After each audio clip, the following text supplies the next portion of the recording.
The forest was silent, except for the occasional rustle of leaves or the distant call of a crow. For 5 years, Nathaniel Voss had lived in the cabin he built himself deep in the heart of the Silver Pine Woods. He had chosen solitude for its clarity, away from the chaos of the world he had long abandoned, a world of deadlines, endless screens, and the hollow hum of human expectation. Nathaniel had grown accustomed to the rhythm of the forest, the whisper of wind through the towering pines, the trickle of the creek behind his cabin, and the occasional deer venturing close enough to watch him, their dark eyes curious but cautious. He knew every rock, every tree, every shadow. And yet, as self-sufficient as he was, he had begun to feel the subtle ache of loneliness, a void no amount of fishing or wood-chopping could fill.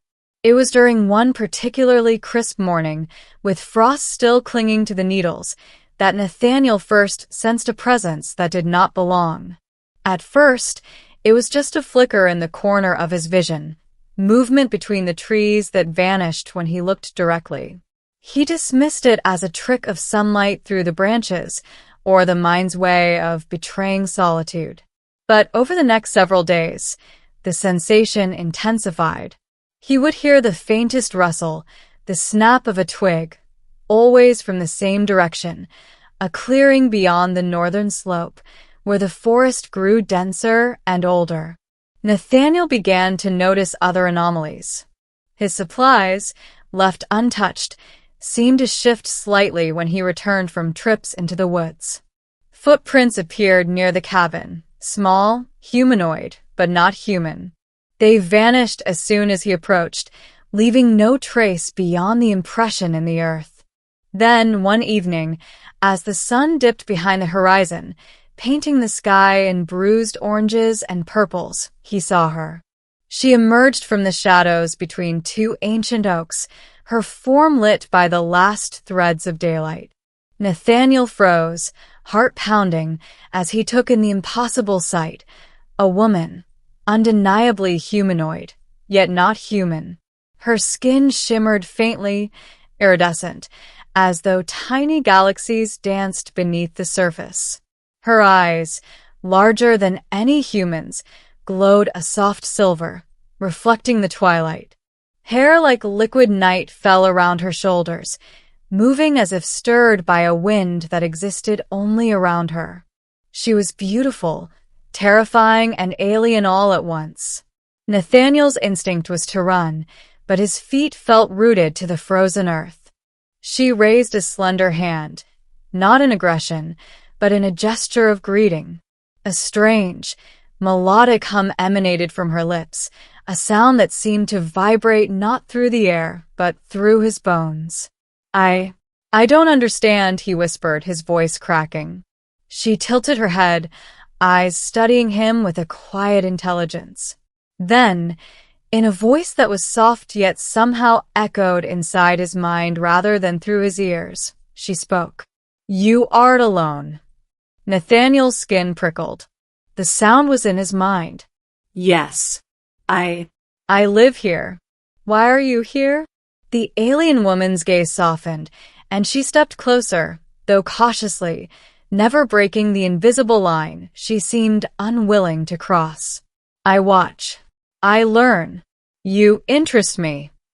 Nathaniel swallowed hard. Curiosity warred with fear, yet something about her presence drew him in. Over the next several days, he tried to maintain his routine, but he could feel her watching, always at the edge of vision, always in the stillness of the forest. Sometimes he would catch her reflection in the creek, or see her silhouette against the moonlit mist. She never approached closer than a few meters, but her presence was undeniable. He began leaving small offerings, a carved wooden figurine, fresh fruit from a nearby grove, a fish from the creek. Each morning, the items would be gone, and in their place, faint, intricate patterns scratched into bark or stones, shapes that seemed almost mathematical yet organic, like a language he could not yet read. Then came the night when the forest changed completely. A storm rolled in, fierce and sudden, lightning slicing the sky, rain hammering the roof of his cabin. Nathaniel huddled inside, listening to the chaos, when he felt it, the unmistakable presence of another. Not the alien woman, but someone or something else moving faster than any human could. His mind raced. The alien woman emerged from the storm as if untouched by it. Her iridescent skin glowed against the dark clouds, illuminating the space around her. She extended her hand toward him, not in threat, but in insistence. Nathaniel, against every instinct, took it. The instant his fingers brushed hers, a jolt of warmth and vision shot through him. He saw the forest in a way he never had, the roots of trees intertwining like veins, streams of energy flowing through the earth, currents of life pulsing invisibly. And in that vision, he understood. She was not merely observing. She was a part of a larger consciousness, a guardian of this forest, a being connected to life itself. "I am called Lasara," she said, her voice now audible in the air as well as in his mind. "I have watched many worlds, many beings. Few understand solitude as you do, and fewer still can accept what comes with understanding me." Nathaniel felt his heart swell with both awe and fear. "Understand you how? Why me?" "Because you are willing," Lasara said simply. "Willing to see, willing to endure, willing to be alone yet present. This forest it chooses. And so do I." In the days that followed, Nathaniel's life shifted. He learned to move through the forest with Lasara, to see the hidden currents of life she revealed. Birds communicated in vibrations he could feel. The wind carried whispers of past seasons. The trees themselves seemed to respond to thought. Yet despite the wonder, a tension lingered. The longer he remained with her, the more he sensed a deeper reality. She was not of Earth, and he, by touching her, had crossed a threshold humans were never meant to cross. It was during a twilight hike that Nathaniel first glimpsed others like her, distant figures moving gracefully through the forest, their forms shimmering like reflections in water. Lasara stopped abruptly, eyes narrowing. "They watch. Always they watch. They are not hostile, but they test. You must choose." "Choose what?" Nathaniel asked, feeling the weight of her gaze.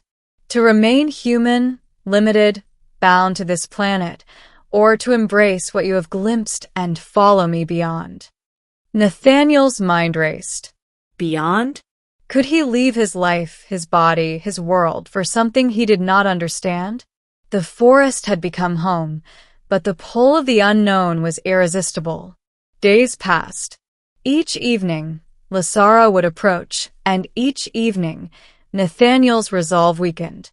The forest became a crucible for his transformation.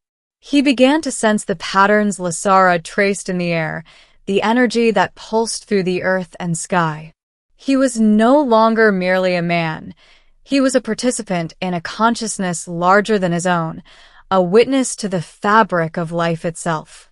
Then, one night, under a full moon that bathed the trees in silver light, Lasara came to the cabin with a small, crystalline device.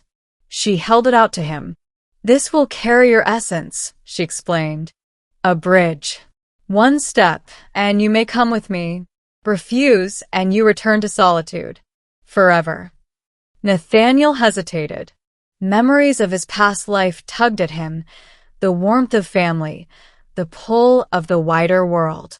But as he looked at Lasara, at the swirling energies around the forest, he understood that his human existence, limited as it was, could never contain what he had glimpsed. With a steadying breath, he reached out and touched the device. The moment his fingers closed around it, the forest seemed to sigh, the wind lifting him as if he were weightless. Light enveloped him, and he felt his consciousness expand beyond the limits of his body, merging with something vast and luminous. When he opened his eyes, he was no longer in the forest in the way he had known it. Trees still stood, but they shimmered with energy, their roots and branches intertwining with strands of glowing light. Lasara floated beside him, her form radiant and comforting. "You have chosen well," she said. "Few can accept this. Fewer still survive it." Nathaniel realized he was no longer merely observing. He was part of the forest, part of Lasara's consciousness, yet still himself. It was a delicate balance, an existence that defied human understanding but felt profoundly right. Time lost meaning. Days and nights blurred into currents of energy and thought. Nathaniel learned to communicate without words, to move without steps, to sense without sight. And through it all, Lasara remained by his side, a constant presence of guidance and wonder. Eventually, the other beings appeared again. This time, they approached not as watchers but as participants. They recognized Nathaniel as one who had passed the test of understanding, one who had embraced the bridge between human and alien consciousness. They acknowledged him with nods of shimmering forms, and for the first time, he understood that he had become part of something greater, a network of life that spanned worlds, a community of beings who transcended ordinary existence. And yet, within the wonder, he never lost the memory of the cabin, the frost on the needles, the creek that once babbled at his door. Those memories anchored him to his humanity, even as he transcended it. Lasara finally spoke words that Nathaniel would carry forever. "The forest chose you, as I did. But remember, to embrace wonder is not to abandon self. It is to expand it." Nathaniel smiled, feeling a fullness he had never known in his solitary years. He had lived alone, watched by eyes that were not human. He had crossed thresholds others would never see. And in doing so, he had found a connection that surpassed fear, loneliness, and time itself. In the forest of Silverpine, the cabin remained, a silent testament to the life he once lived. But Nathaniel no longer belonged entirely to it. He belonged to the vast, luminous web of existence that Lasara had shown him, a universe of watchers and wanderers, of mysteries beyond imagining. And in that, he found the deepest freedom imaginable, the freedom of understanding, of unity, and of being seen, not merely by one alien woman, but by the infinite tapestry of life itself.